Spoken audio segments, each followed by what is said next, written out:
Okay, so you want to own an ice rink. You picture a clean sheet of ice surrounded by bright boards, locker rooms, bleachers, and a scoreboard hanging above center ice. At 6 in the morning, figure skaters arrive for practice. After school, youth hockey teams take over. At night, adult leagues fill the building until almost midnight. Every hour, somebody steps onto the ice, somebody pays to use it, and the prices make the business look attractive. In 2026, several public ice arenas in Minnesota charge roughly $250 to $280 for one prime hour of ice. Meanwhile, USA Hockey registered more than 586,000 players for the 2025 to 26 season. The customers clearly exist. The product can sell for hundreds of dollars an hour. So naturally, you imagine a simple business. Freeze the floor, fill the schedule, collect the money. But an ice rink has one unusual problem. The customer rents the ice for 1 hour. The owner has to keep the ice frozen for all 24. Indoor ice arenas also use substantially more energy than ordinary sports buildings. You are cooling an enormous concrete slab below, freezing, while heating locker rooms, offices, restaurants, spectators, and sometimes the air directly above it. Then you are removing moisture so the building does not fill with fog or condensation. All of those systems can be operating while nobody is skating. That is the contradiction. An ice rink does not only need demand. It needs demand at the right hour, at the right price, almost every day. By the end of this, you will understand where rink revenue really comes from, why prime ice matters so much, and what separates a busy building from an expensive refrigerator with empty bleachers. The first thing to understand is that not every ice rink is the same business. A municipal arena may exist partly as a public service. A city may accept losses because the facility supports youth sports, schools, recreation, and community programs. A privately owned rink does not have that luxury. It eventually needs enough operating cash to maintain the building, replace equipment, and service whatever debt sits behind the property. A single-sheet rink faces one set of economics. A four-sheet hockey complex faces another. A figure skating training center may depend heavily on coaching, freestyle sessions, camps, and private lessons. A hockey facility may depend on youth associations, adult leagues, tournaments, and team contracts.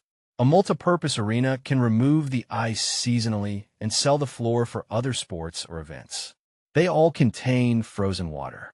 They do not sell the same product. Before the first customer arrives, you need the building itself. A regulation hockey sheet is roughly 200 feet long and 85 feet wide. Around it sit boards, protective glass, benches, penalty boxes, locker rooms, spectator areas, mechanical rooms, and circulation space. Under the ice is the part most customers never see. The skating surface sits above a refrigeration system designed to remove heat continuously. Pipes or tubing carry chilled fluid beneath the slab. Compressors, pumps, heat exchangers, controls, and other mechanical equipment keep that system alive. Above the rink, another system is fighting moisture. Warm, humid air entering the building can condense around cold surfaces. That can create fog, dripping ceilings, poor ice, corrosion, and uncomfortable conditions. So the operator pays to refrigerate the ice, then pays to control the air around the ice, then pays to heat the spaces where people do not want to freeze. An ice arena is a building where the mechanical systems are deliberately fighting different temperature problems at the same time. That makes energy efficiency more than an environmental talking point. It is part of the business model. A modern refrigeration plant, efficient pumps, LED lighting, heat recovery, improved insulation, and better dehumidification controls can materially change the economics. An old mechanical system can make a cheap rink expensive. That creates the first acquisition trap. A buyer sees the building. A sophisticated buyer studies the mechanical room. The refrigeration plant has a useful life. Compressors wear out. Pumps fail. Controls become obsolete. The slab itself can develop problems. The boards and glass require replacement. The roof, parking lot, locker rooms, plumbing, resurfacing machine, scoreboards, and electrical systems all age together. A rink can postpone those projects for years. The cash flow looks better while they are delayed. Then several systems reach the end of their life at the same time. Now look at the first revenue stream, ice rental. This is the simplest part of the business. A youth hockey association, school, figure skating club, private coach, or adult team rents the rink for a specific period. The problem is that 1 hour of ice is not economically equal to another. 7 o'clock on a Tuesday evening can be extremely valuable. 10 o'clock on Tuesday morning can be difficult to sell at almost any normal price. Parents need children out of school before practice. Adults need to finish work. Competitive teams want consistent evening schedules. Everybody wants Saturday and Sunday. Very few customers naturally want the middle of a weekday. That means the rink is not really selling ice. It is selling time. And time expires. If the 10 a.m. slot goes in use today, you cannot put it in storage and sell it next month. The refrigeration cost happened anyway. The building was open anyway. The hour disappeared forever. This is why ice arenas use prime and non-prime pricing. The operator protects expensive evening inventory while discounting weaker periods to schools, coaches, homeschool programs, seniors, camps, or flexible adult users. A full schedule at the wrong price can still be a bad schedule. The second revenue stream is hockey leagues. This changes the economics because the operator stops simply renting space and begins controlling the customer relationship. Instead of charging one team for 1 hour, the rink can organize an entire adult league. Players pay registration fees. The operator creates teams, schedules games, provides officials, manages standings, and assigns ice. 1 hour of ice becomes part of a larger product. The rink may collect more total revenue from that hour than it could through a simple rental. But the operator also accepts more work. Games need referees. Schedules need administration. Players need customer service. Cancellations create problems. Competitive balance matters. The rink has moved from being a landlord into running a sports business. Youth leagues and tournaments can create an even larger ecosystem. A tournament may fill multiple sheets from early morning until late evening for an entire weekend. Visiting teams bring parents and siblings. Those customers buy food, drinks, equipment, sharpening, and sometimes hotel packages nearby. One tournament can monetize the building much more efficiently than a random collection of 1 hour rentals. The third revenue stream is skating instruction. Learn to skate programs are particularly valuable because they create future customers. A child who begins in a beginner class may later enter figure skating or hockey. That can create years of recurring ice demand. Figure skaters also use the building differently from hockey teams. Freestyle sessions allow multiple skaters and coaches to share one sheet. The facility can sell admission to each participant rather than one flat hourly rental.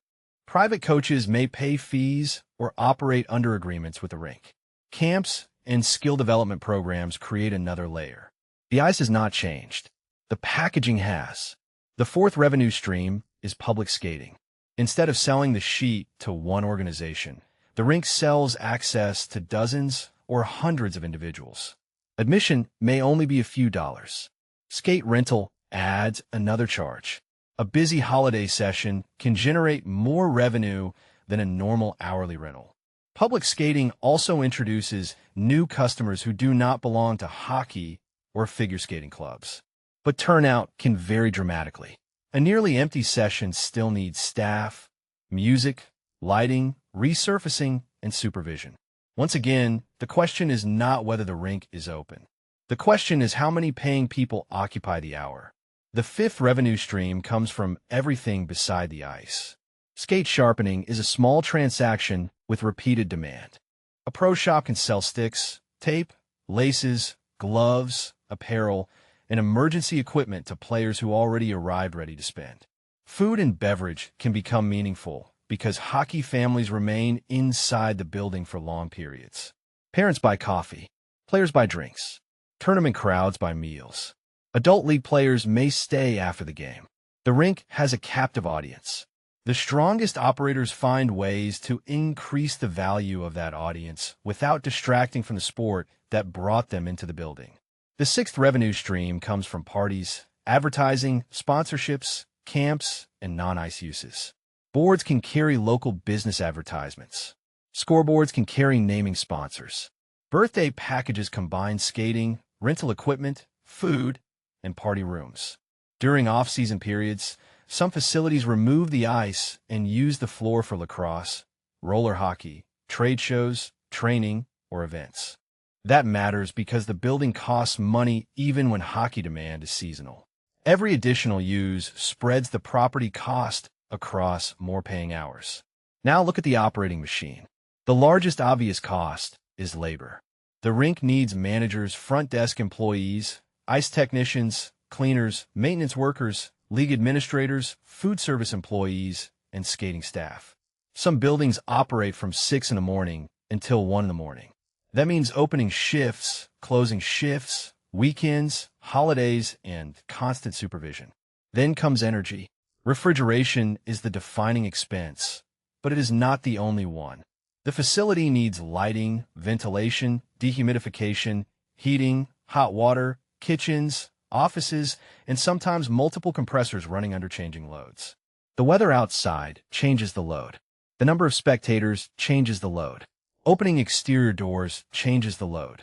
Even resurfacing the ice adds heat that the refrigeration plant must remove again. The rink is continuously paying to move heat from where it does not want it to somewhere else. Then comes ice maintenance. Skaters cut grooves into the surface. Snow accumulates. The resurfacing machine shaves the ice and adds a thin layer of water. That process repeats throughout the day. The resurfacer needs energy, blades, tires, maintenance, and trained operators. Water quality matters. Ice thickness matters. Too much ice creates additional refrigeration load. Too little creates surface problems. The customer sees a flat white rectangle. The operator sees a carefully managed thermal product. Then there is insurance. Hockey involves speed, sticks, pucks, blades, boards, and physical contact. Public skating brings inexperienced customers onto a slippery surface. The operator needs waivers, rules, trained staff, inspections, emergency procedures, and appropriate insurance. One serious incident can affect premiums and reputation. Then comes repairs. Ice plants do not fail politely. A refrigeration problem can threaten the entire product. If the rink cannot maintain safe ice, the operator does not simply sell a slightly worse experience. Games move elsewhere. Teams demand refunds. Practices disappear. Tournaments may relocate. Revenue can stop while payroll and building costs continue. Now build a simplified model for a privately operated single-sheet indoor rink. Assume the facility offers roughly 5,000 sellable ice hours during the year. It does not sell all of them. Primetime team and club rentals account for 2,500 hours at an average realized rate of $260. That produces $650,000. Another 900 discounted or non-prime rental hours average $180. That adds $162,000. The rink uses additional hours for its own adult leagues, youth programs, camps, and skating instruction. After registration fees and direct program expenses, assume those programs generate $900,000 of gross revenue. Public skating, stick and puck sessions, freestyle sessions, and drop-in hockey contribute another $400,000. Skate rentals, sharpening, and the pro shop generate $200,000. Food and beverage contributes $350,000.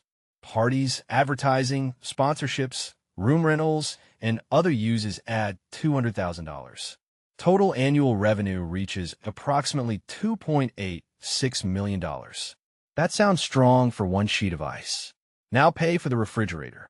Payroll, benefits, and contract staffing consume roughly $850,000. Electricity, natural gas, water, and other utilities require $450,000. Repairs and routine building maintenance consume $275,000. Food, merchandise, league officials, program materials, and other direct costs require $325,000. Insurance, property tax, software, marketing, accounting, and administration consume $300,000. Equipment leases and replacement reserves for the resurfacer, boards, refrigeration plant, roof, and other capital systems require $300,000. Rent, mortgage payments, or other financing obligations consume another $250,000. Total annual costs reach approximately $2.75 million. The Rink keeps about $110,000 before income tax and unusual events. Almost $2.9 million entered the building. Less than 4% remained in this simplified model. The parking lot could be full every evening. The business could still have almost no room for error. Now change one variable. Utility expense increases by $150,000. Nothing about customer demand changed. The youth teams still arrive. The adult games still start. The building looks exactly the same. The original profit becomes a loss. That is the first major pressure test. The ice does not know your electricity price increased.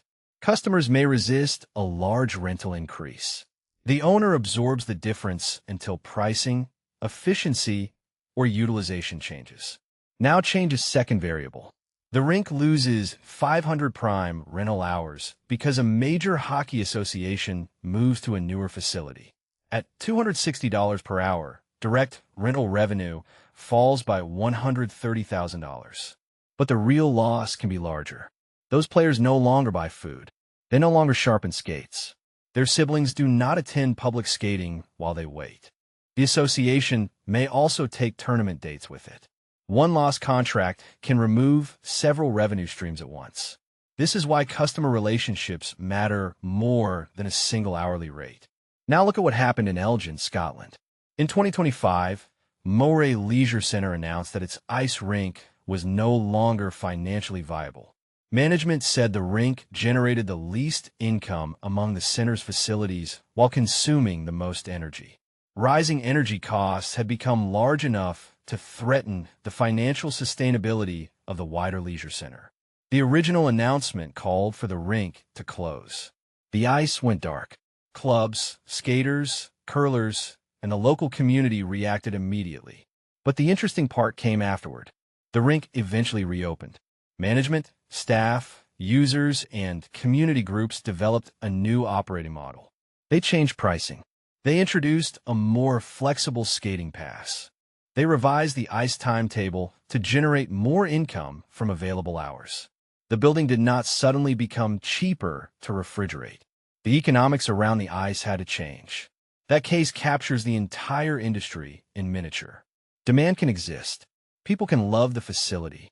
The rink can still be financially unsustainable if the schedule and pricing do not support the energy system underneath it.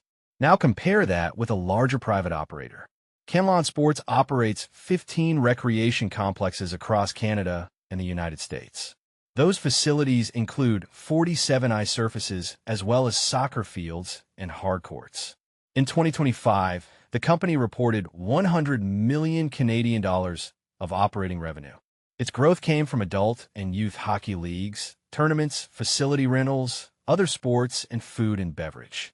That matters because Canlon is not simply waiting for somebody to call and rent an empty sheet. It creates leagues. It creates tournaments. It creates instructional programs. It sells food. It operates several playing surfaces under one roof. A multi-sheet complex can share parking, management, restaurants, maintenance teams, technology, and parts of the mechanical system across more revenue-producing surfaces. One tournament can occupy several sheets simultaneously. A family can spend hours inside the building while different children play. A restaurant overlooking multiple rinks receives traffic from several schedules instead of one. Scale does not eliminate energy or maintenance. Canlon still reported more than 73 million Canadian dollars of facility operating expenses in 2025. But scale provides more ways to fill the building. That is the stronger version of the model. The weak operator waits for rental requests. The strong operator creates its own demand. The weak operator measures how many hours were sold. The strong operator measures revenue per available ice hour. The weak operator treats every customer as one rental. The strong operator asks whether that customer also joins a league, takes lessons, buys food, rents skates, attends tournaments, and returns next season. The weak operator keeps old refrigeration equipment running because replacement is expensive. The strong operator understands that energy efficiency can be a permanent margin advantage. Same ice, different business. Now ask what a sophisticated buyer studies before acquiring an ice rink. The buyer starts with the schedule, not annual attendance, not total revenue, the actual hour-by-hour schedule. How much prime ice is contracted? How many contracts automatically renew? Which hockey associations control the most hours? How much weekday, daytime inventory goes unsold? What percentage of revenue depends on one customer? Then comes pricing. The buyer compares posted rental rates with the actual realized rate after discounts, long-term contracts, youth pricing, and promotional ice. Then the buyer studies programs. Does the rink simply rent the ice? Or does it control adult leagues, youth development, camps, tournaments, and skating instruction? Owning the program usually means owning more of the customer relationship. Then comes the mechanical room. What refrigerant system is installed? How old are the compressors and pumps? How efficient is the dehumidification? Can waste heat be recovered? When was the slab last renovated? What capital work is approaching? A buyer who ignores those questions can purchase profitable financial statements and inherit a mechanical replacement project. Then comes the surrounding market. How many hockey players live nearby? How many competing sheets exist within driving distance? Are local youth associations growing? Is figure skating strong? Are schools looking for daytime ice? Can tournaments attract teams from outside the area? Finally, the buyer studies the rest of the building. Can food and beverage make money? Is there room for a pro shop? Can the property host off-ice training? Can another sheet be added? Can the dry floor create summer revenue? Ordinary buyers see a rink. Sophisticated buyers see a 24-hour schedule attached to a refrigeration plant. The future of this business will move in 3 directions. First, energy efficiency will become more valuable.